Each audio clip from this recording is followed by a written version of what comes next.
Rosalind Carrow was made a widow at 22 and a liar at 23. She stood in the county hall while the consistory clerk peeled the wedding register open before the assembled neighbours. He wet his thumb. He turned to the page that carried her name beside Edmund's, and he read aloud that the marriage was held never to have been. Not ended, not dissolved. Never to have been, as if a whole year of a man's love could be struck out with a pen. She did not weep. She folded her gloved hands in her lap, and she waited. Then the dowager rose. Honoria Carrow, before 40 seated neighbours, said it plain, so every soul in that hall would carry it home. A shopkeeper's daughter may buy a wedding, but she can never buy a name, and the steward carried Rosalind's trunk out through the gates she had swept as mistress a week before, and set it down on the gravel in the rain. But on the mail coach out of the county, Rosalind opened her hand. Inside it lay her father's brass merchant's seal, the thing they had mocked, the smell of the counter, they called it. They kept the manor.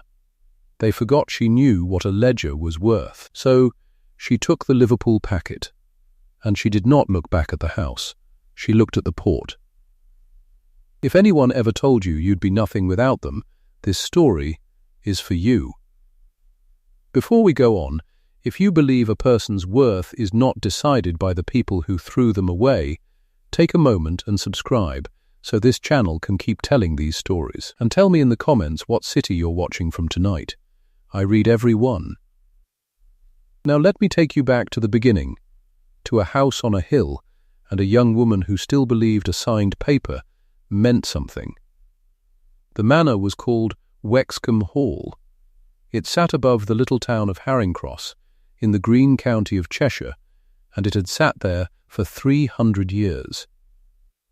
Grey stone, tall windows, a row of chestnut trees along the drive that had been planted by a Carrow before America was a country.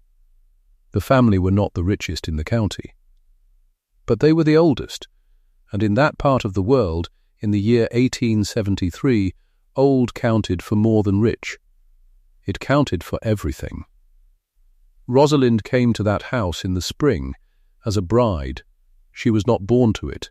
Her father was Silas Vane, and Silas Vane had started life carrying crates on a Bristol wharf. By the time he had a daughter to raise, he owned ships. Cotton out of Liverpool. Corn and hides back from the ports of the Mediterranean. He was a self-made man, and he never once pretended he was anything else. He wore good broadcloth and plain boots, and he kept his own books until his eyes gave out. He taught his girl to read a manifest before she could sew. He told her the same thing every year of her life. Own the debt, not the drama, Rosie. Any fool can make a scene. A quiet person who holds the paper holds the room. She did not understand it then. She understood it later. She understood it in a rain-soaked county hall with 40 pairs of eyes on her. But that was still years off, and she did not know it yet. She met Edmund Carrow at a subscription ball in Liverpool. He was the heir of Wexcombe. He should not have looked at her twice. She was trade, and he was gentry, and the whole architecture of that world was built to keep the two apart. But Edmund was not built the way his mother was.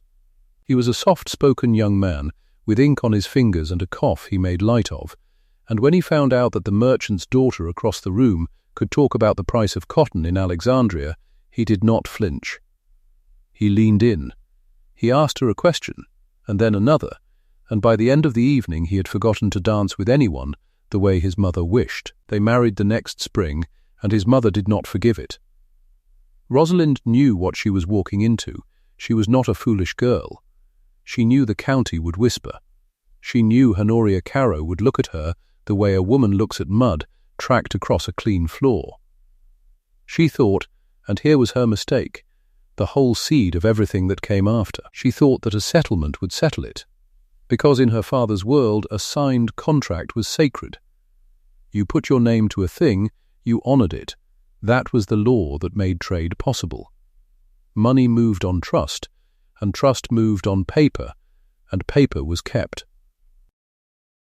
So she brought a settlement to the marriage. £12,000. It was a fortune. It went, by the deed, into the Carrow estate to shore up a house that had been quietly sliding for a generation. She signed it gladly. She thought she was buying her way into a family. She did not understand that gentility does not honour a contract the way trade does. Gentility honours blood, and her blood was wrong. For a season, though, she was happy. Wexcombe in that first summer was the finest thing she had ever known. Not the grandness of it, the peace. Edmund walking her through the walled garden with his hands behind his back, naming the old roses. Edmund reading to her by the fire while the rain came down. Edmund laughing when she caught out the estate steward padding the accounts, laughing and saying, "God help them, they've let a real merchant into the counting house at last." Because that was the thing. Rosalind could read a ledger the way a musician reads a score. Within a month of coming to Wexcombe, she saw what no Carrow had let themselves see. The estate was bleeding. Not dramatically. Quietly, a little more spent each year than came in. Timber sold to cover the shortfall. A field mortgaged here, a rent forgiven there to keep up appearances. The books were kept the way a gentleman keeps books, which is to say, badly and proudly, and never looking too hard at the bottom line. She looked hard at the bottom line. She sat up 3 nights running with the estate ledgers spread across the long table, a single lamp burning, and she went back 7 years. She found the leaks, the steward taking his percentage, the wine merchant charging twice, the whole slow hemorrhage that a family too proud to count had let run. And in the season, the Carrows very nearly overspent themselves into a corner. It was the shopkeeper's daughter who kept the estate solvent. She trimmed, she renegotiated. She caught the steward's hand in the till and did not shame him, only fixed the figure and let him know she had seen. By autumn the estate was breathing again, and only Edmund knew whose doing it was. "You saved us," he told her one night. "You know that. My mother will never say it. But you did." His mother would never say it. His mother could barely look at her. There was a small brass object that Rosalind kept on her writing desk in the morning room, her father's merchant's seal. A little brass matrix on a turned handle, dark with age and handling, the vein mark cut into its face, a ship above 3 bars. Her father had pressed it into £10,000 of contracts across 40 years. It was, to Rosalind, the most honest thing she owned. It meant a bargain kept. It meant her father's word. Honoria saw it one morning and stopped. "What is that?" the dowager said. "Not a question. A verdict." "My father's seal," Rosalind said. "For his mark. On his contracts." Honoria looked at it the way one looks at something left by an animal. "It smells of the counter," she said, and she went out, and she did not come back into that room while Rosalind lived at Wexcombe. The seal stayed on the desk. Rosalind did not hide it. She would not learn to be ashamed of the thing that had fed her and raised her and put good boots on her feet. That, too, mattered later, that she never once thought of it as a weapon, only as home. Then 2 things broke in the same winter. Her father died first. Silas Vane went the way of hard old men, all at once, a seizure over his own accounts on a grey afternoon in Liverpool. Rosalind went to him. She sat by the bed the 3 days it took, and on the last clear evening he took her hand in his big cracked one, and he did not talk about love. That was not his way. He talked about money, because to Silas Vane money was only love with the sentiment boiled off. "There's not much, Rosie," he said. "Understand me. The ships are mortgaged, the good years are spent. When the estate's wound up, there'll be near £900 clear to you and no more. Don't grieve it. £900 and a name still good on the Liverpool Exchange is not nothing. It is a foundation. Men have built empires off less and called themselves lucky." He gripped harder. "Own the debt, not the drama. You hear me? Whatever comes, you hold the paper, you hold the room." She did not understand why he was telling her this. She had a husband. She had a manor. She had £12,000 settled and safe, and a family name over her head. She was the last woman in England who needed £900 and a merchant's creed. She kissed his forehead. He died before morning. She came back to Wexcombe with the seal and a small strongbox and a working knowledge of trade that she thought she would never use again. She thought it was the end of that part of her life. She thought she was burying her father and closing the counting-house door for good. She was wrong about that, the way she was wrong about the paper. But not the way she feared. Because the second thing that broke that winter was Edmund. The cough he had always made light of stopped being light.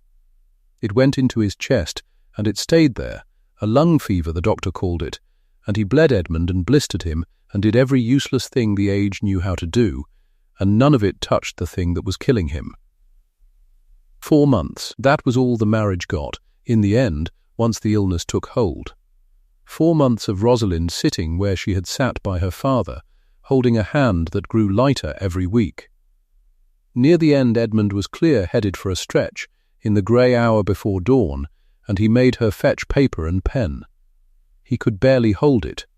He wrote slowly. Then he folded the sheet and sealed it himself with his own hand with the Carrow crest, and he gave it to her.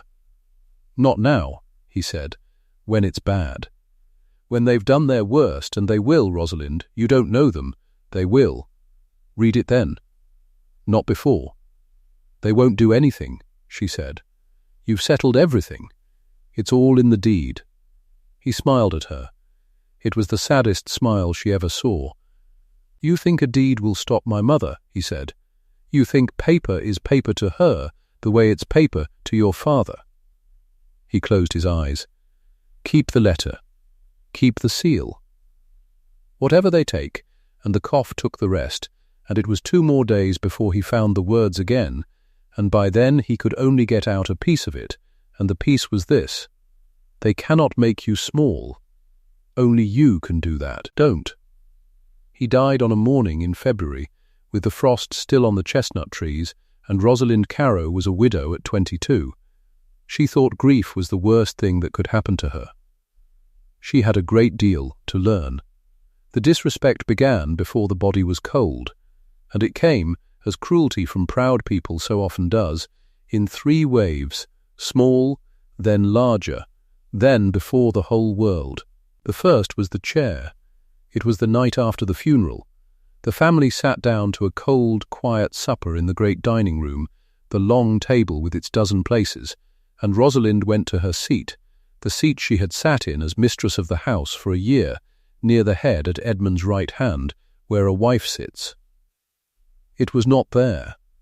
Her place had been moved. It had been carried down the length of the table, past the salt cellar, to the low end where the poor relations and the governess sat, below the salt. It was an old phrase and an old insult, and everyone at that table over the age of 10 knew exactly what it meant. Honoria did not look up from her plate. There was one witness who mattered, Julian, Edmund's younger brother, watching from across the table to see what the merchant's daughter would do. Rosalind did what her father would have done. She sat down in the chair where they had put it, and she ate her supper, and she said nothing.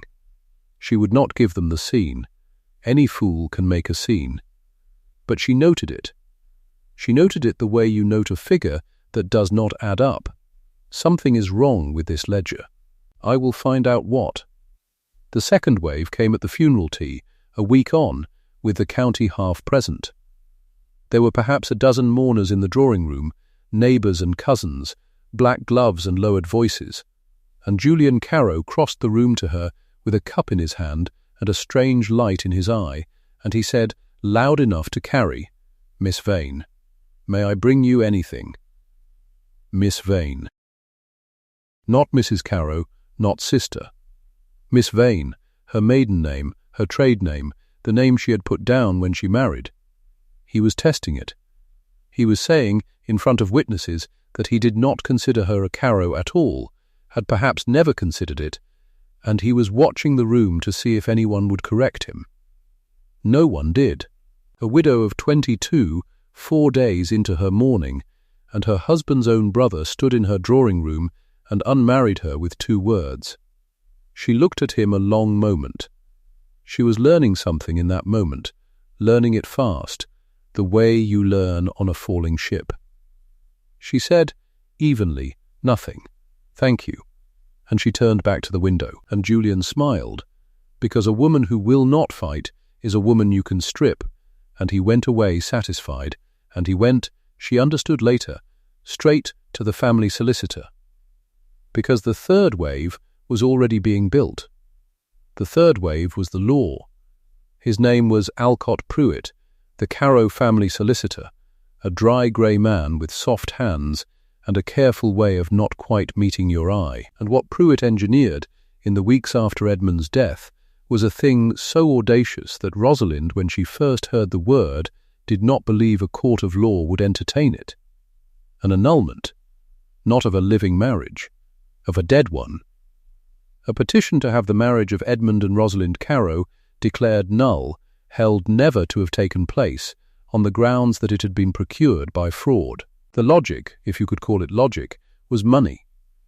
As long as the marriage stood, Rosalind was Edmund's widow, and Edmund's widow had a claim, a dower right, a settled interest, a stake in Wexcombe Hall, and everything that came with it. She had brought £12,000 into that house. Under the settlement, as his widow, she was owed. She had a hold on the estate. But if the marriage had never legally existed, if it could be struck from the register as fraud, then there was no widow. There was only Miss Vane, a merchant's daughter who had briefly lived at Wexcombe under a mistake. No claim, no dower, no stake. The settlement lost in the tangle, argued away as a gift, not a debt. And Wexcombe Hall, freed of her, would revert wholly and cleanly to the family, to Honoria's line, to Julian, the 2nd son, who by that single stroke of a struck-out page would become the heir of everything. That was the motive, laid bare. With the marriage void, the manor was theirs. Julian would inherit, and a young widow with no money and no name to fight them would be swept off the gravel like a leaf. All they needed was the fraud. And fraud, if you have a solicitor without a conscience and money to spend, can be bought. They found a witness, a man named Heiress, who had been in service at Wexcombe during the courtship, and Heiress was prepared to swear, for a sum, though the sum was never spoken of in the hall, that he had overheard the merchant's daughter and her father scheming, that the marriage had been a plot from the first, a trap laid for a sickly heir, that Edmund had been worked upon and deceived. None of it was true. Edmund had loved her. She had loved him. £12,000 had gone the wrong way across that threshold, from her family into theirs, not the other way. But truth is not always what a court hears. A court hears testimony, and testimony can be suborned. The petition was set to be heard in the county hall at Harringcross, before the church court, in the open, where such things were heard. And the county came. Of course the county came. 40 of them at least on the benches, and standing at the back, the neighbours, the gentry, the curious. The ones who had whispered at the wedding and now came to whisper at the unmaking of it. Rosalind counted them without meaning to. It was a merchant's habit, counting 40 souls. She logged the number the way you log a debt. These are the eyes. Remember them. She had no counsel worth the name. She had a little money left, the £900 not yet even paid over, and no family, and no county behind her. Pruitt had the church court's ear and a paid witness, and the whole grave weight of the Carrow name pressing down. It was not a fair fight. It was not meant to be. Hurrell took the stand, and he lied. He kept his eyes down, mostly, but once, Rosalind caught it. A quick, nervous flick of his glance toward Pruitt, checking, the way a bad clerk checks the master's face, to see if he has said the sum right. She saw it. She marked it. A man who looks to another man to know whether his own words are correct is not remembering. He is reciting, and a thing recited can be unrecited. if ever the day comes when it costs him more to lie than to tell the truth. She did not know how that day would come. But she filed the glance away, the way her father filed a debtor's tell. Something is wrong with this ledger. I will find out what. The clerk read the finding. The marriage was held never to have been. The register was to be struck. And then, before the finding was well settled in the air, before the county had drawn its breath, Honoria Carrow rose from the front bench and turned so the whole hall could see her, and she said the thing she had come to say. It was not for the court. The court's work was done. It was for the 40. It was a coronation of contempt, and she wanted witnesses. A shopkeeper's daughter, said Honoria Carrow, in a voice pitched to reach the back wall, may buy a wedding, but she can never buy a name. And the hall was silent, and then the hall murmured, the low, satisfied murmur of people watching the natural order restored. Rosalind sat in her black dress in the middle of it. She felt every eye. She felt the words settle on her like ash. She was 23 years old, and she had just been unmarried from the man she loved, robbed of a settlement she had signed in good faith, and called a fraud before her whole world by the mother of her dead husband. She did not weep. Understand that. In all of it, she did not weep. Not from strength. She would tell you later it was not strength. It was that her father's voice was in her ear, steady as a heartbeat. Any fool can make a scene. She folded her gloved hands. She stood when they told her to stand, and she walked out of the county hall with her spine straight while 40 people watched her go, and not one of them stood up for her, and she remembered that too.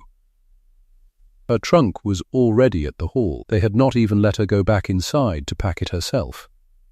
When she reached Wexcombe, the steward met her at the gates, the same gates she had swept as mistress a week before, the drive she knew every stone of, and her trunk stood on the gravel in the thin rain, corded shut, everything she owned in the world inside it. And the great iron gates were closed behind it. Not locked exactly, but closed. Closed to her. She stood in the rain and looked at the house on the hill where she had been happy. The tall windows, the chestnut trees Edmund had walked her under. Somewhere in there, on a writing desk in a morning room she would never enter again, sat her father's brass seal, and for one cold moment she thought they had kept even that, and something in her chest went white, with a grief sharper than any of it. But no. The steward, who was not an unkind man, only a frightened one, pushed something small and hard into her gloved hand as he handed her up onto the carter's cart that would take her to the coaching inn. He did not meet her eye. The mistress said to leave it off the inventory. He muttered. Said it wasn't worth the ink, and he closed her fingers over it and stepped back. It was the seal. Honoria had refused it. It smells of the counter. She had cast it out with the woman, thinking she was throwing away the last worthless scrap of a merchant's leavings. She had handed Rosalind the one thing in that house worth more than the house. Rosalind did not know that yet. She only closed her hand around the warm, familiar brass, and she felt her father's grip through 40 years of it, and she did not cry then either, though it was the closest she came. The cart took her down the hill to Harringcross, and the mail coach took her out of the county, and somewhere on that road, in the rocking dark with strangers dozing around her, the thing inside her began to change. You could not have seen it. Her face was still. But a meter was moving. The distance was opening, the distance between the woman on that gravel and the woman she was going to become, and the first inch of it opened on that coach. It began with the pain. There is no shame in the pain. She let it come, in the dark, where no one could see. She grieved Edmund, truly and wholly, the soft-spoken man with ink on his fingers who had leaned in instead of flinching. She grieved the year. She grieved her father, fresh in the ground. She let it all come. And then, somewhere past midnight, when the worst of it had rolled through and left her scoured and empty, she remembered the letter. She had carried it 4 months. Edmund's last letter, sealed with his own hand, with the Carrow crest. Not now, when they've done their worst, and they will. Read it then. Well, they had done their worst. She was sure of that now. There was nothing left they could take. She waited for the grey light of a coaching-in morning, and she sat by the window with a cup she did not drink, and she broke the seal. It was short. His hand was weak, the letters loose, but it was clear. My Rosalind, it began. By the time you read this, they will have tried to make you nothing. My mother believes a name is a wall and that money is beneath a Carrow, and both of those beliefs will one day be the ruin of this family, though I will not live to see it. You know things she does not know. You know what a debt is. You know that a house does not stand on a name, it stands on what the name is pledged against. You kept us afloat a whole year, and she never once thanked you. Remember that when they close the gate. Whatever they take, they cannot make you small. Only you can do that. So do not. Do not go quiet and small into some dark corner of a strange city and let them win the only way they ever could, by making you believe them. You are the most capable person I have ever known. Not the kindest, though you are kind. The most capable. Go and be what you are. I would rather you built something over my grave than wept on it. Your husband. Whatever any court says, Edmund, Rosalind read it twice. Then she put it away, in the strong-box, beside the seal. And she turned the seal over in her hand, in the grey morning light, and she looked at the little brass ship above 3 bars, and something in her face closed like a ledger closing. It was not rage. Rage makes scenes. This was the other thing. This was the quiet thing her father had tried to give her for 22 years and that she had never needed until now. She thought it through the way she thought through the estate books. Cold. In order. What do they have? They have the manor, and the name, and the county, and the law bent to their purpose. What is that worth? And here was the thing no Carrow could see, the thing that had been true the whole time and would go on being true. A manor is not wealth. A manor is a thing wealth is spent on. Wexcombe did not stand on Honoria's name.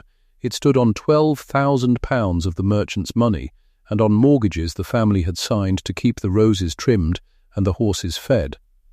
It stood on debt. It stood on paper. And paper could be bought.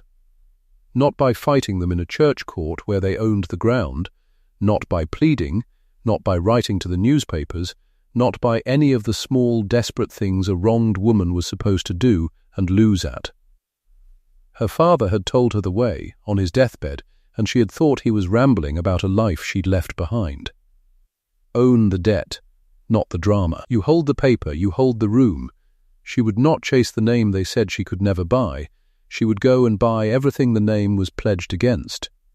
And she would come back, one day, not to a church court but to Wexcombe's own library, holding the paper, and there would be nothing they could do, because it would all be lawful, every inch of it.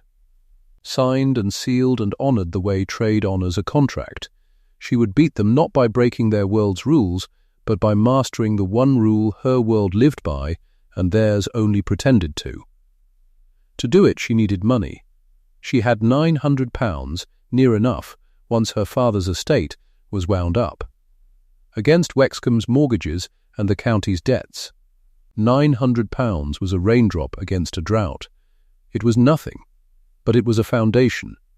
Men have built empires off less and called themselves lucky. And she had the other thing. The thing worth more than the 900. She had a name still good on the Liverpool Exchange, not the Carrow name, the Vane name, her father's name, 40 years of contracts kept and debts honoured, a mark on the exchange that meant this house pays. She had trade in her hands and a ledger in her head and a merchant's seal in her strong-box. She had everything the Carrows had thrown away as worthless because they could not imagine it was a weapon. Money as a weapon in a woman's hand. Honoria could not conceive of it. That was the blind spot. That was the whole crack she would drive the wedge into. They had cast her out with the one thing that could bring them down, and they had done it laughing, because they could not picture the shape of the danger even while they held it in their own hands and gave it back to her.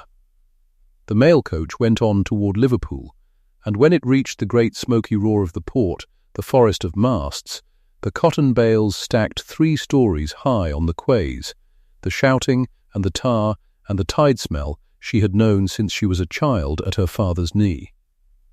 Rosalind Vane got down off it, and she did not feel small. She felt something she had not felt in the whole long fall from the county hall. She felt at home. She took a plain room over a chandler's shop off the gory piazzas. She let it be known, quietly, in the coffee houses where the trade was done, that Silas Vane's daughter was in the port and had a little capital and her father's connections and her father's seal. Most of the old men who had known Silas were kind, in their gruff way. A few remembered a bright girl who could read a manifest at 11, and one man came to find her within the week. A lean, dark, careful man of about 34 named Ezra Caldwell, who had been her father's clerk in the good years, and who now traded a little on his own account. Caldwell did not talk to her the way the county had talked to her. He did not look at her black dress or her ringless hand or her ruined marriage. He asked her one question. He asked her what she made of the cotton price out of Alexandria, given the news from the American ports.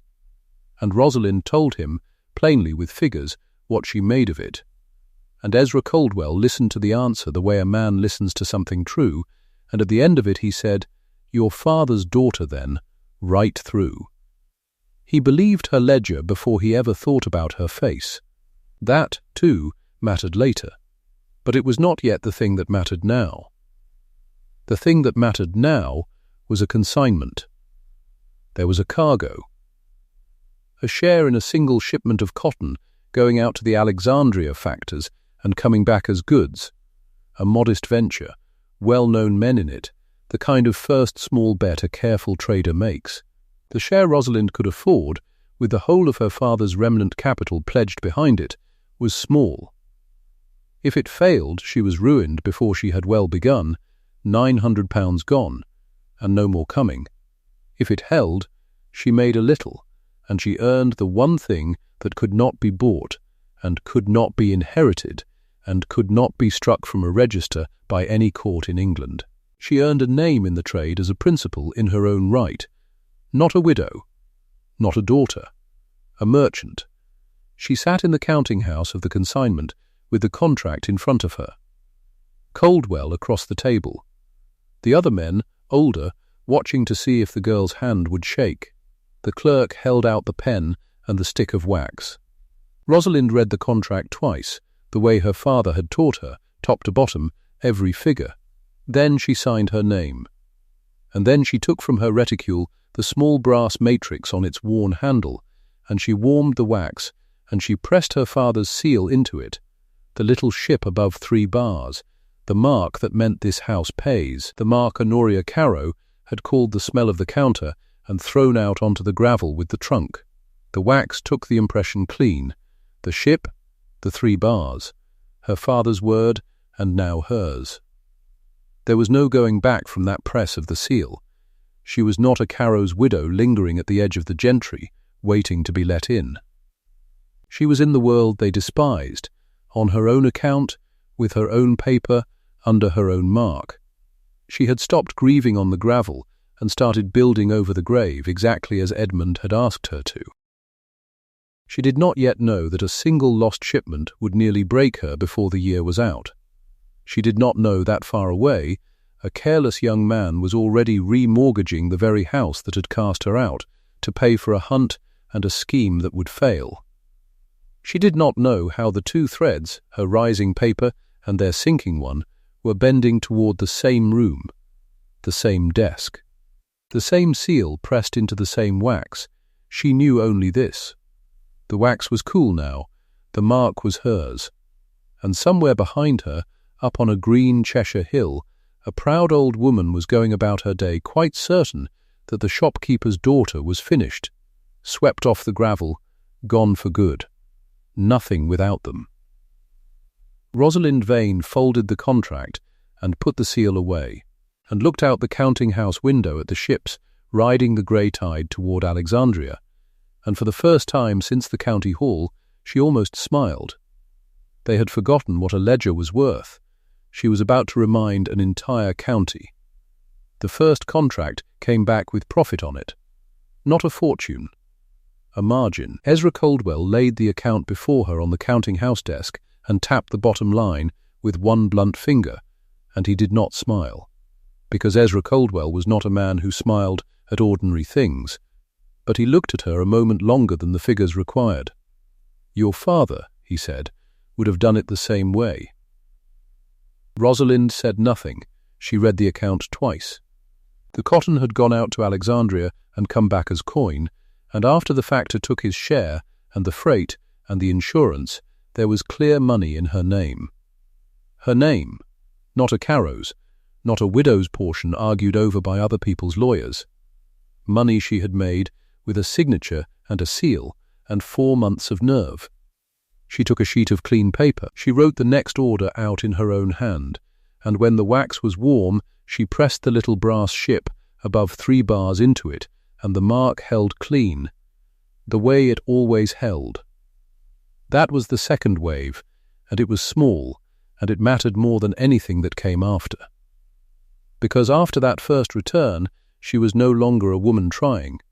She was a trader who had traded and won. Ezra took her order to the exchange the next morning, and this time, when he said the name Vane at the long counter where the merchants stood in their dark coats, a head or two turned. Not in welcome, in notice. The port had noticed her. She wrote to no one in Cheshire. She did not need to. She was not building a letter to fling in Honoria Carrow's face. She was building a fact. For a while the facts came in her favour. 2 consignments out, 2 consignments home. She learned the difference between a factor who paid on the day and a factor who paid on the day after the day, which is the difference between a man you deal with and a man you drop. She learned which captains drank and which captains prayed, and she learned that the praying ones lost cargo just the same as the drinking ones, only they were sorrier about it.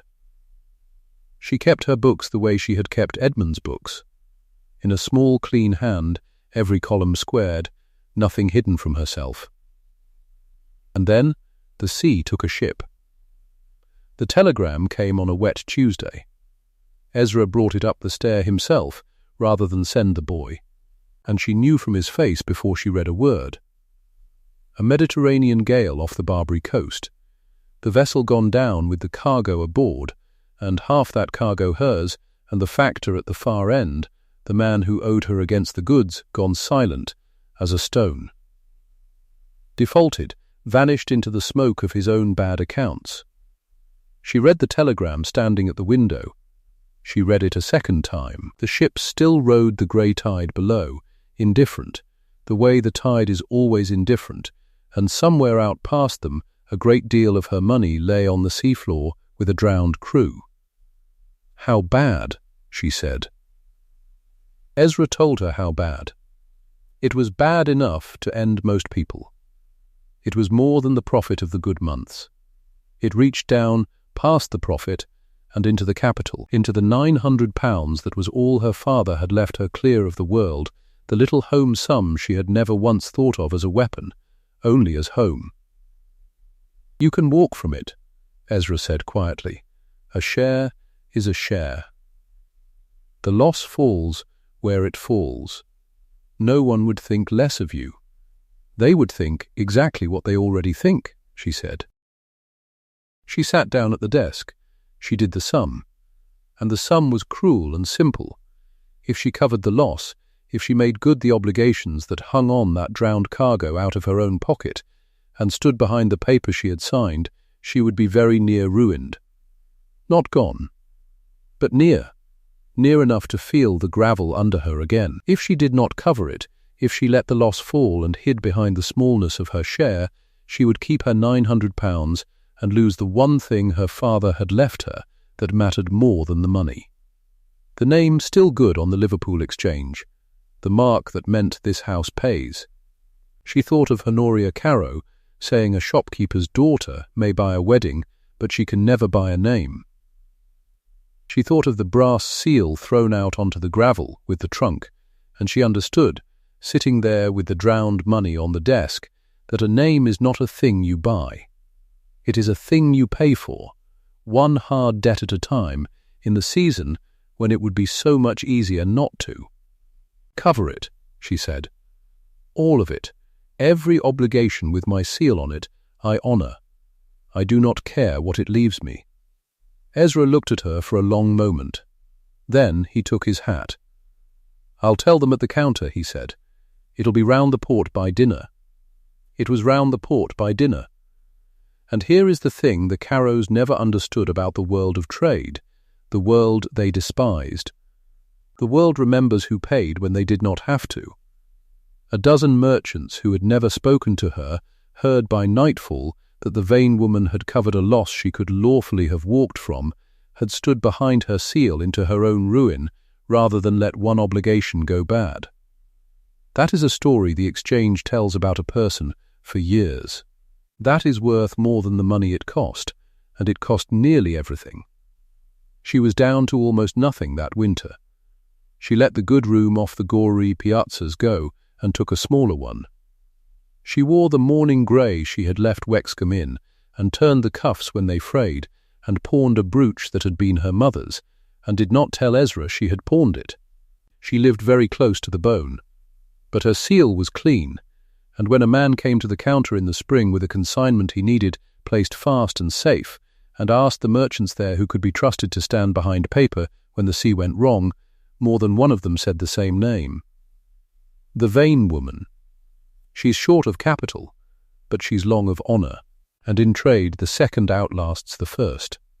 They gave her the consignment on credit, on her name alone. That was the third wave, and it nearly broke her, and it was the making of her. Because a trader who has been trusted at her lowest is trusted at her highest, and the money came back that spring in a flood, and the flood did not stop. She placed the consignment well. She placed the next one better. By midsummer she had her capital back and more atop it, and by autumn she had more again, and she began to see the thing her father had tried to teach her from his chair before the lung fever took his voice. Own the debt, not the drama. Because goods are a gamble, a ship can sink. A factor can run. A cargo of cotton is only worth what a drowning captain can keep afloat. But a debt is a different animal. A mortgage does not sink in a gale. A bond does not spoil in the hold. A man who owes £8,000 against his house owes it in fair weather and foul, owes it whether the harvest comes in or fails, owes it to whoever holds the paper, and does not always trouble to learn who that is.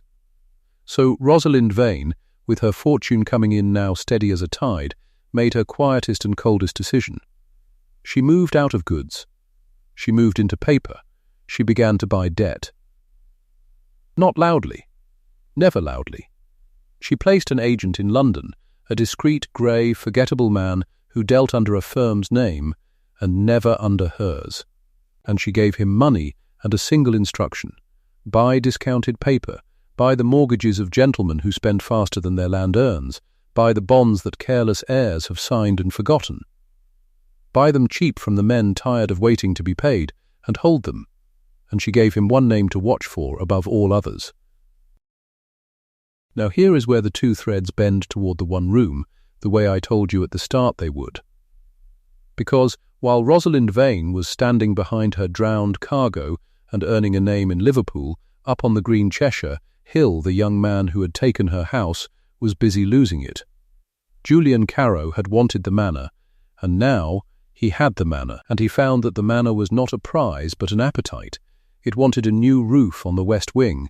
It wanted the hunters he thought a squire ought to keep, and the hunt he thought a squire ought to give, and the cellar he thought a squire ought to fill.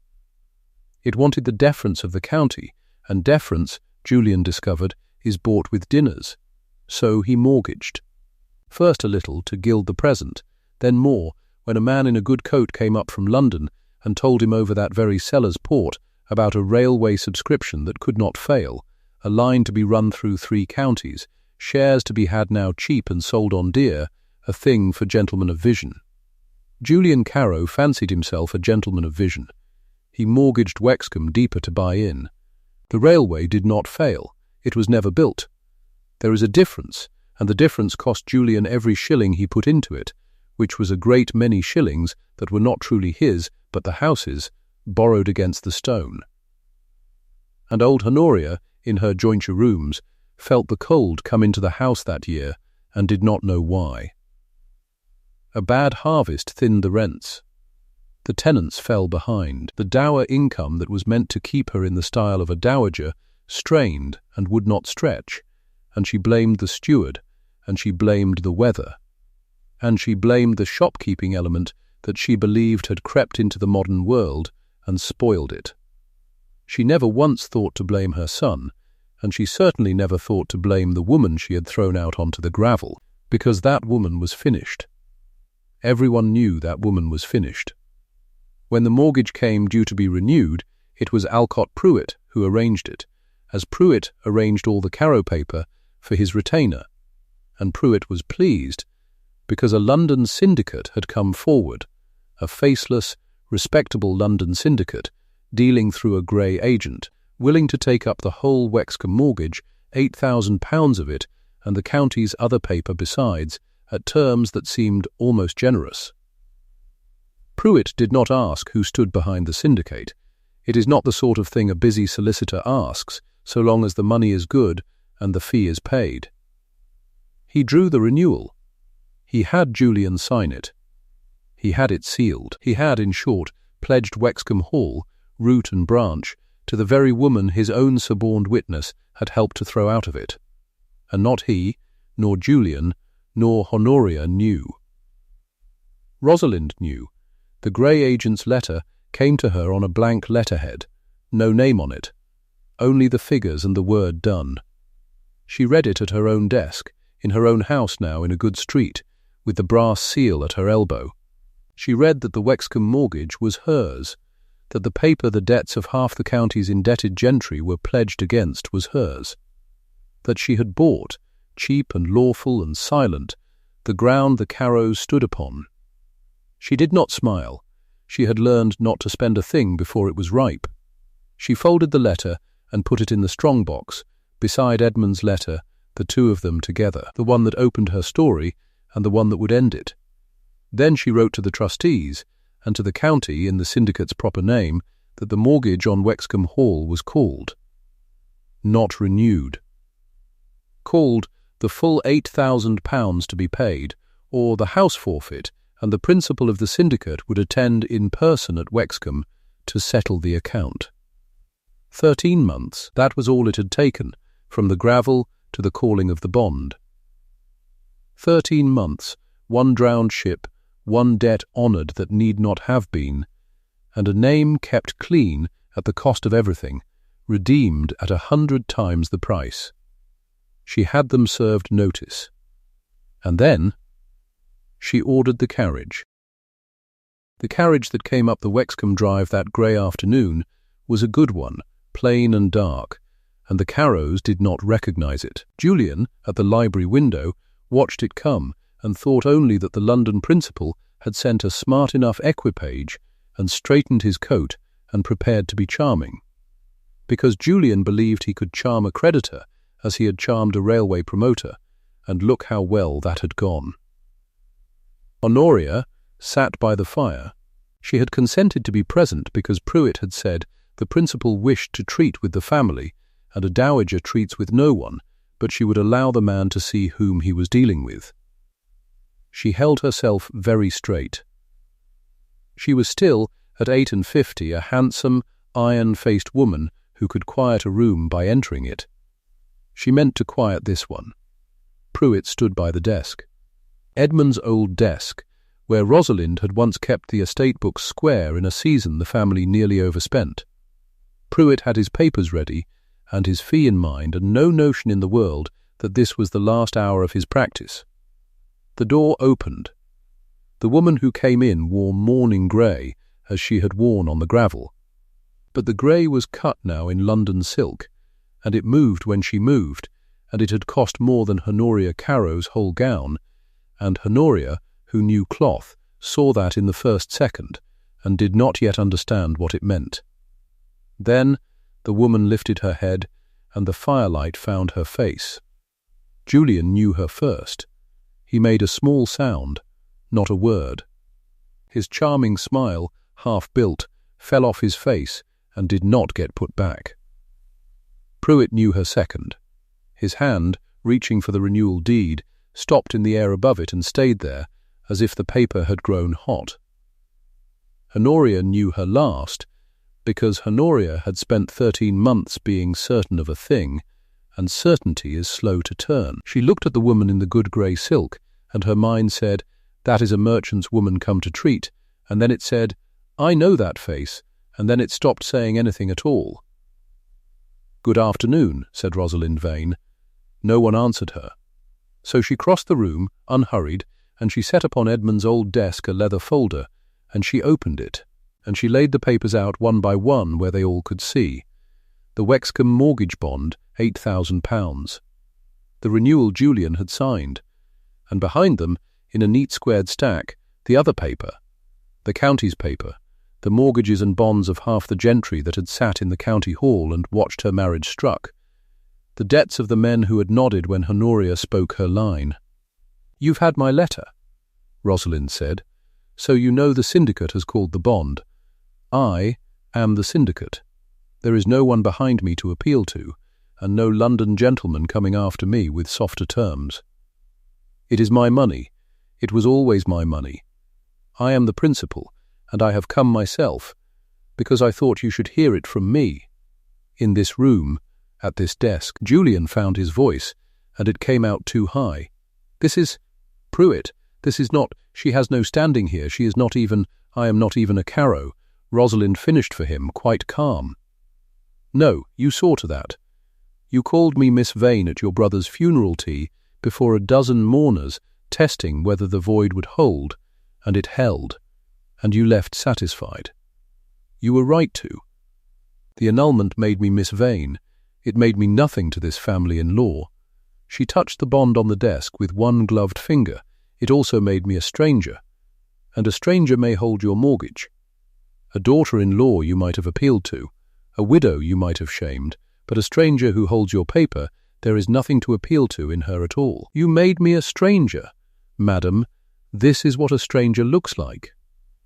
And then she took from her reticule the small brass matrix on its worn handle, the little ship above 3 bars, the mark Honoria had called the smell of the counter, and thrown out onto the gravel.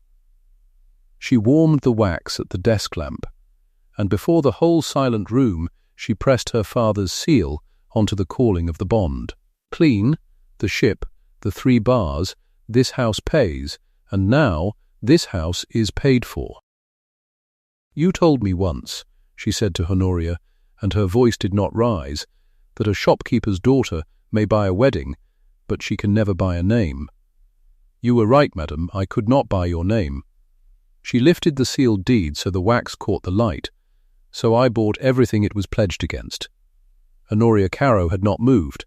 Her hands were folded in her lap exactly as Rosalind's had been folded in the county hall, and her face was the colour of ash under the iron, and for the first time in her long proud life she could find nothing to say, because the thing that had happened was outside the world as she understood it. Money in a woman's hand, used as a weapon. She had never once imagined it. It had never crossed the border of her mind that such a thing could be. "I have not come alone," Rosalind said. "The mortgage trustees are waiting in the hall. And 2 of the 40 neighbours who sat in the county hall the day my marriage was struck, I asked them to attend. They are waiting also. Before I am finished today, they will hear certain things read aloud. I thought it only fair the same eyes that watched me put out should watch the account settled." She closed the folder. "Mr. Pruitt, I think we begin with you." Alcott Pruitt had gone the grey of his own papers. He was already reaching, as clever cornered men reach, for the shape of a defence. The annulment was lawfully obtained, the testimony was sworn, the court had found all regular, all in order. He opened his mouth to say some of it. Rosalind laid one more paper on the desk before he could. "This is an affidavit," she said, "sworn before a solicitor, honestly paid for, and honestly witnessed. I bought no lie. I only paid a man to tell the truth he had been paid before to hide. It is signed by Hurrell. You remember Hurrell. He was your witness. He swore in the county hall that my marriage to Edmund was procured by fraud, and I watched him do it, and I watched his eyes go to your face between the sentences to see whether he had said it right. He has now sworn the opposite, and the whole of it. Who approached him, what he was promised, what he was told to say. Your name is in it, Mr. Pruitt, in his hand." Several times. Pruitt's reaching hand came to rest on the desk. He looked down at the affidavit, and his own paper trail looked back up at him, and every clever word he had been assembling went out of him at once. He had built the annulment on a suborned man, and he had thought a suborned man was a tool you used and set down. He had never thought the tool would be turned in another hand and pointed back at him. "The trustees will strike your retainer within the hour," Rosalind said, without heat. "I shall not trouble the assizes with you today, though the affidavit would carry there. I have no wish to spend a morning of my life watching you in a dock. But the Law Society will have a copy of this by the week's end, read into the record, and the county will know by dinner what it always half suspected, that the annulment of the Carrow marriage was bought and sworn and false. Your practice is built on the county's trust, Mr. Pruitt. I have just spent 13 months learning exactly what trust is worth, and how fast a man loses everything when it goes. You are about to learn the same lesson rather more quickly than I did." Pruitt did not answer. There was no answer. He gathered his hat with hands that were not steady, and he went out past the trustees in the hall, and within the month his door was shut, and his name was a thing, the county said quietly, and he was never the Carrow's solicitor nor anyone's again. It was as clean an undoing as a false man ever earned, and it was done with his own paper, and Rosalind never raised her voice once. Then she turned to Julian. Julian had spent the last minutes hunting through himself for the charm that had always answered before, and finding the drawer empty. He tried bravado first, because bravado was nearest. "You may hold the paper," he said, "but this is my house. I am the heir. I am Carrow of Wexcombe, and no counting house widow." "You are Julian Carrow," Rosalind said, "who mortgaged this house to gild a dinner and buy a railway that was never built. Shall we look at your account? I know it better than you do. I own it." She drew the stack toward her and read from the top of it in the flat, clear voice she used for figures. The first mortgage, spent. The second, spent. The railway subscription, £3,000, worthless. The shares not worth the paper, the promoter long gone to the continent.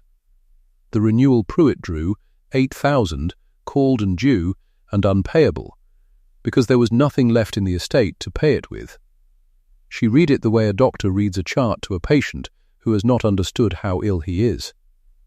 And Julian listened, and the bravado drained out of him line by line, until he was only a vain young man standing in a house that was no longer his, watching a ledger he could not argue with. "The foreclosure is lawful and complete," Rosalind said, and set the papers down. "It wants nothing but the day. Wexcombe Hall is mine, Julian, not by a church court and a bought witness. By £8,000 you spent and cannot repay. There is no lie in it anywhere.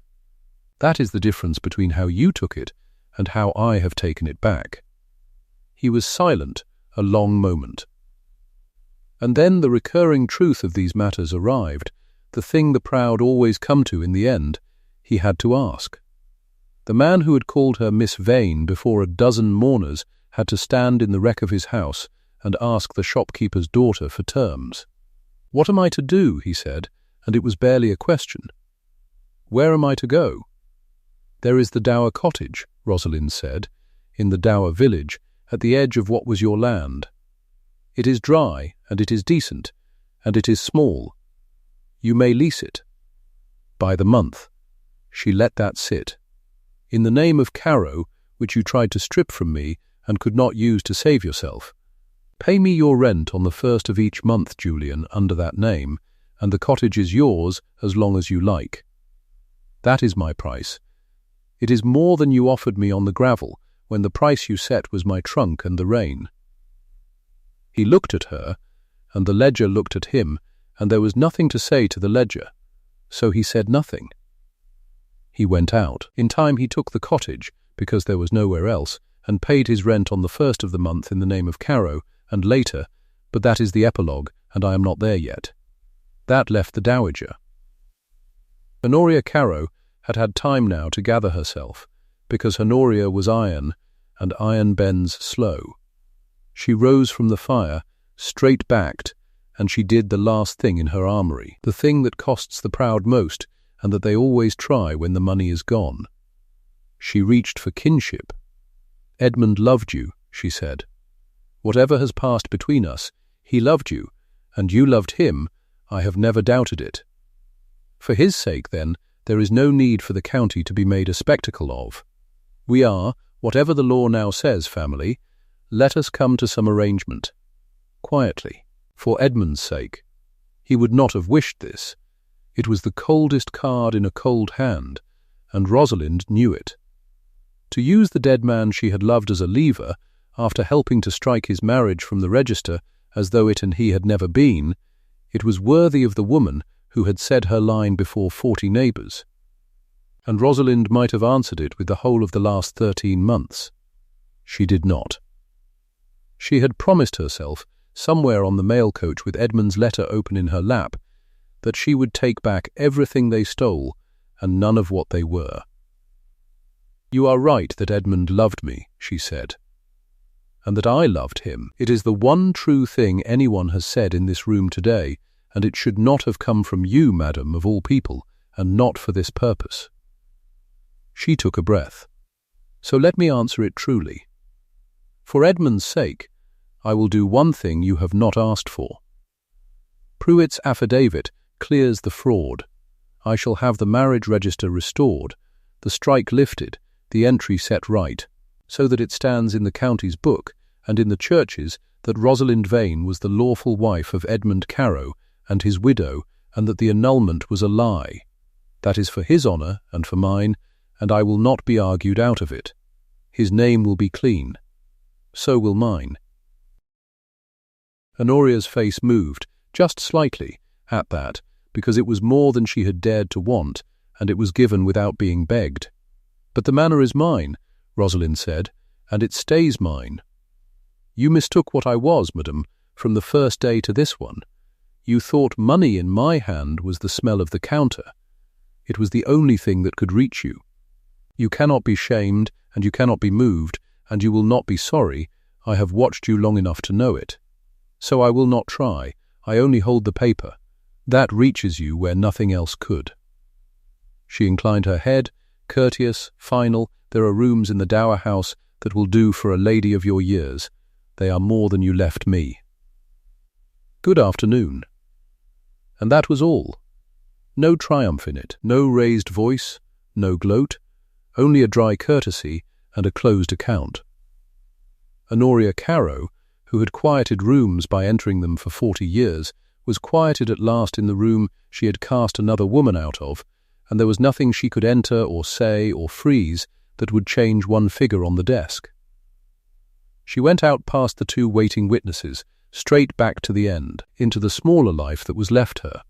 It was the last and coldest of the 4 reckonings, and it was the gentlest done, and it landed the hardest, because a woman like that is only ever truly beaten by grace. The trustees were called in. The 2 neighbours were called in, 2 of the 40, come now to a very different scene. The affidavit was read aloud, and the calling of the bond, and the restoration of the register, all of it, before the same kind of eyes that had watched her put out onto the gravel. The account was settled in the open, where the injury had been done in the open. That was the whole of what she had wanted. Not the county on its knees, the county as witness, the ledger, squared, before the people who had watched it unbalanced. A year on from that afternoon, the frost lay white on the Cheshire Hills, and the morning light came into the breakfast room at Wexcombe Hall the way it had always come. Only now it fell on her table. Rosalind Vane took her breakfast alone by the long window, and it was a good stillness, the kind you earn and do not inherit. On the old desk in the next room, Edmund's desk, her desk now, the little brass seal sat by the inkstand where she could see it, the ship above 3 bars catching the low sun. She had pressed it on a great deal of paper this year, and every press of it had held clean, because the mark still meant what her father made it mean, and what she had paid to keep it meaning through the season the ship went down. She had kept only the Carrows' paper. That was the thing the county talked of most, in the end, and could not quite account for. The small tenants' debts, the men behind on their rents through no fault but weather, the little indebted gentry who had signed bonds in bad years, she had forgiven a great many of them. Quietly, one at a time, marked the ledgers paid and asked nothing back. She held the county's throat in her hand for a season, and then, mostly, she let it go. She kept only the debt of the family that had thrown her out, and their debt she held to the last farthing, because some accounts are not about money, and never were. Julian Carrow paid his rent on the dower cottage on the 1st of each month, in the name of Carrow, for a while. Then one spring he did not, because he had gone to a clerk's stool in a Manchester counting house, in the very trade he had called the smell of the counter, keeping other men's ledgers square for a salary, which is honest work, and more honest than anything he had done as squire. Rosalind heard of it, and said only, to Ezra, that she hoped they had taught him to square a column, since it was late to learn, but not too late. It was the one dry word she spent on him, and she did not spend another. Honoria lived on in the dower house in the dower village, straight-backed to the last, and never once called at the hall, and never once was asked. The marriage register in the county book and the parish book both read, in a clerk's careful hand, that Rosalind Vane was the wife and then the widow of Edmund Carrow, lawful and true, the strike lifted, the lie undone. Edmund's name was clean. Hers was clean. That, and not the manor, was the thing she took out of Edmund's letter, and kept. Whatever they take, they cannot make you small, and it had turned out that they could take the house and the name and the standing, and throw them all on the gravel, and still not manage the one thing, still not make her small, because smallness was the one thing that had to be handed over, and she had never once agreed to hand it. The letter itself she kept in the strong-box still, beside the calling of the bond, the 2 papers that had opened and closed it all. She did not need to read it any more. She knew it by heart. Whatever they take, they cannot make you small. Build over the grave, own the debt, not the drama. 2 dead men had written her life for her, her father and her husband, one in a creed and one in a farewell, and she had spent 13 hard months and a drowned fortune proving them both right. There were carriage wheels on the frost outside. She knew the sound of that carriage. Ezra Caldwell came up the drive with the season's manifests under his arm and his hat in his hand, plain and grey and unsmiling as ever, and she went out to meet him in the cold bright morning, and he did smile then, once, the way he smiled only at things that were not ordinary. He had believed her ledger before he had ever thought about her face. That was the order of it, and it was the right order, and it made everything that came after solid, because it was built on the true thing first. The Alexandria consignment's home, he said, clean, and there's a matter of some Cheshire mortgages a certain party might want reviewing. Later, she said. Come in. It's cold. He came in. The seal sat by the inkstand in the sun. The frost lay on the county she held, and she held it lightly now, having proved she could hold it hard. What is taken unjustly, her father used to say, is only ever held on loan, and the day comes, if you keep your books square, and your name clean, and your nerve through the season the ship goes down, when the loan is called.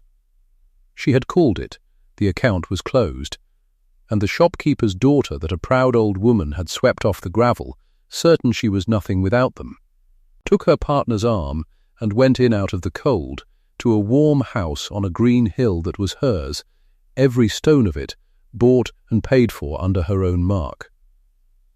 If anyone ever told you that you'd be nothing without them, remember the woman who kept her books square. And tell me the name of your own town in a word, wherever you're listening from, because somewhere near you there is a ledger waiting to be balanced too.